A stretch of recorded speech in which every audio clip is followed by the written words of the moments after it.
Assalamualaikum warahmatullahi wabarakatuh. Waalaikumsalam warahmatullahi wabarakatuh. Bismillahirrahmanirrahim. Alhamdulillahirabbil alamin. Assalatu wassalamu ala asrafil anbiya'i wal mursalin sayyidina wa maulana Muhammadin wa ala alihi wa sahbihi ajmain. Amma ba'd. Alhamdulillah, hari ini kita dapat berkumpul kembali pada mata pelajaran Bapak, yaitu fikih. Sebelumnya, bagaimana kabar kalian hari ini? Alhamdulillah baik. Sebelum kita memulai pelajaran hari ini, marilah kita membaca Bismillah. Bismillahirrahmanirrahim. Ya, langsung saja materi yang akan kita pelajari pada hari ini yaitu tentang riba. Silahkan dibuka di halaman 55. Ya, sebelumnya apakah ada yang tahu tentang riba? Ada Pak. Ya, silakan.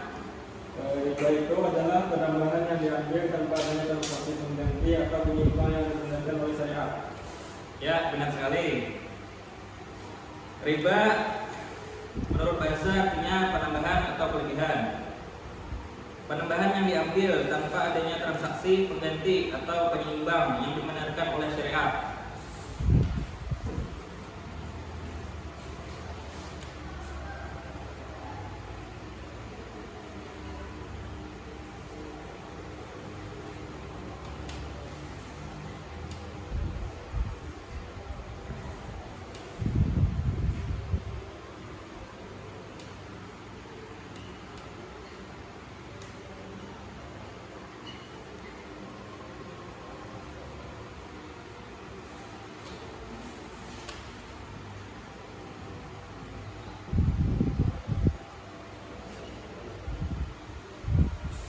Sedangkan arti menurut istilah adalah penambahan atau kelebihan dalam utama-utama sesuatu jenis barang yang dapat memberatkan salah satu pihak.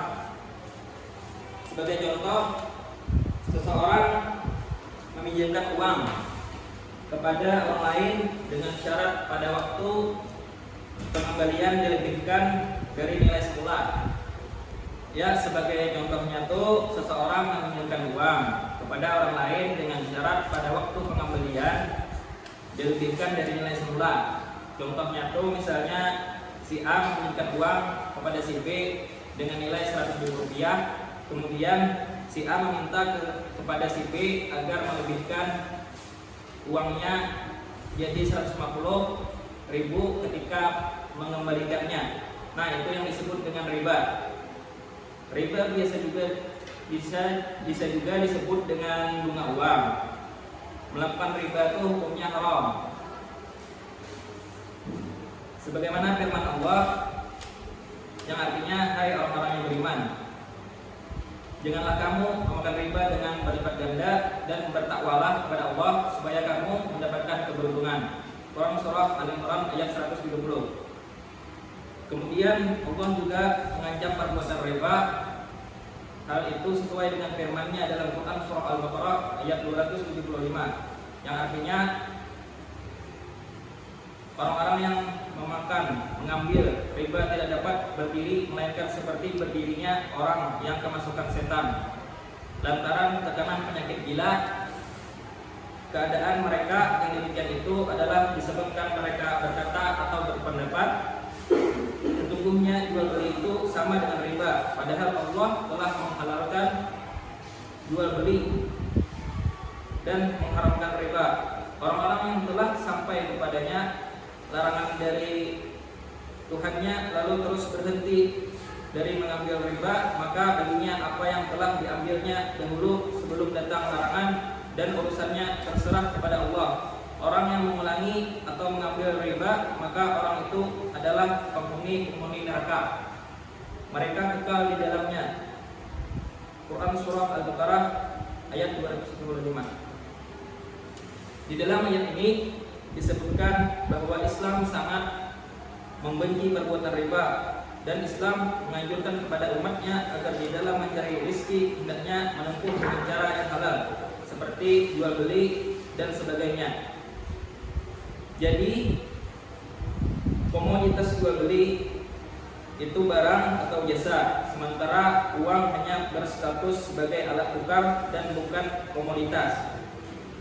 Maksud dari komoditas itu yaitu barang dagangan utama atau benda berniaga.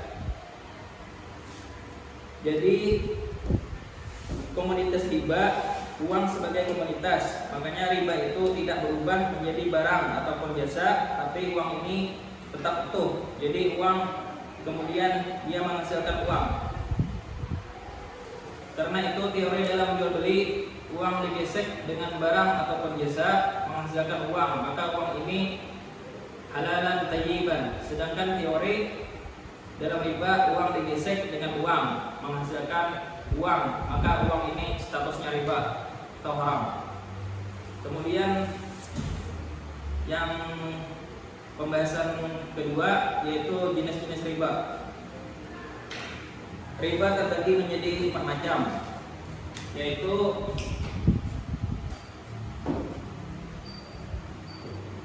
riba fadli,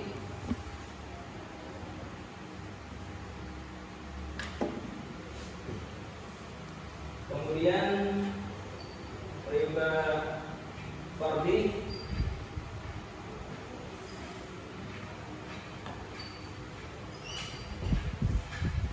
kemudian riba yadi,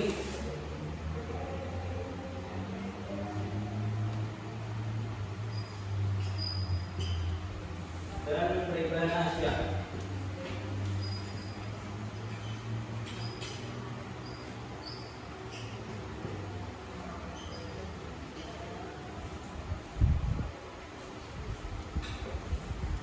Riba fadli yaitu tukar menukar dua barang yang sejenis dengan ukuran yang tidak sama.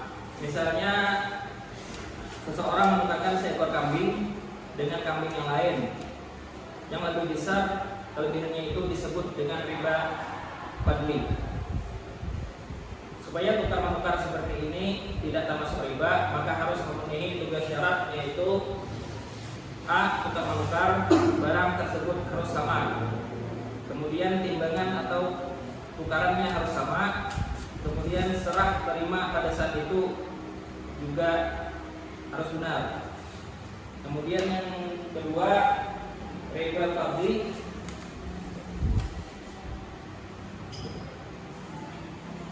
yaitu utang piutang dengan syarat ada keuntungan atau bunga bagi yang mengutangi. Misalnya seseorang memberikan utang pada orang lain beberapa rupiah dengan syarat pada waktu pengembalian dilebihkan dari jumlah itu.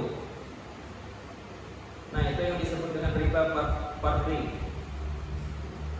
Kemudian riba yadi yaitu berpisah dari tempat akad jual beli sebelum timbang terima. Misalnya seseorang membeli barang, setelah dibayar si penjual langsung pergi, padahal barang belum diketahui jumlah atau ukurannya oleh si pembeli itu. Nah, kemudian riba nasyah yaitu penukaran barang dengan barang lain yang pembayarannya disyaratkan lebih dengan cara melambatkan pengembalian. Misalnya seseorang meminjamkan cincin emas 10 gram, pengembaliannya setahun mendatang menjadi 11 gram. Jika belum terbayar, maka tahun berikutnya menjadi 12 gram dan seterusnya. Nah, itu yang disebut dengan riba nasyah. Kemudian kita memasuki dengan manfaat diharamkannya riba. Manfaat diharamkannya perbuatan riba adalah sebagai berikut, yaitu yang pertama, bagi seorang rentenir, manfaat diharamkannya riba bagi seorang rentenir, dia akan selamat dari sikap serakah atau tamak terhadap harta yang bukan haknya. Kemudian dia akan terhindar dari sikap yang malas karena hanya mengharapkan bunga yang dipinjamkannya. Kemudian terhindar dari perbuatan aniaya karena memeras kaum yang lemah. Kemudian selamat dari ancaman Allah Subhanahu wa taala dan laknat Rasulullah sallallahu alaihi wasallam.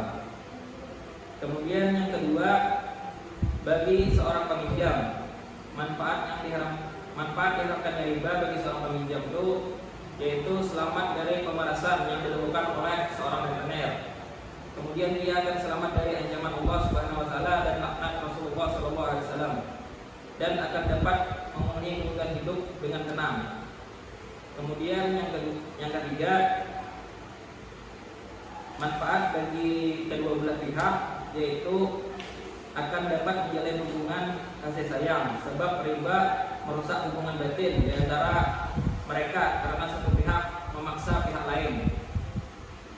Jadi kalau yang haram menguasai dirinya, maka yang halal akan cenderung terhindar.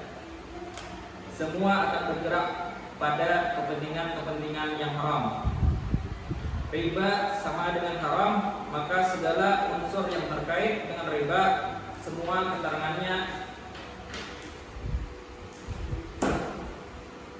keterangannya lewat hadis Nabi, baik pelakunya, baik pembelinya, baik pencatatnya, baik saksinya, dia dilaknat oleh Allah Subhanahu wa taala dan Rasulnya. Dan Rasul tetap mendapatkan hukuman yang haram. Dia akan tetap mendapatkan hukuman yang haram. Nah, itu saja pembahasan kita pada hari ini. Mungkin cukup pembelajaran kita hari ini. Apakah ada yang ingin bertanya? Dipersilakan. Tidak ada. Ya, kalau tidak ada yang ingin bertanya, berarti sudah dipahami. Terima kasih atas perhatiannya. Salah khilaf, mohon maaf. Sebelum kita menutup pembelajaran hari ini, marilah kita membaca alhamdulillah. Bapak akhiri, wabillahi taufiq wal hidayah. Wassalamualaikum warahmatullahi wabarakatuh.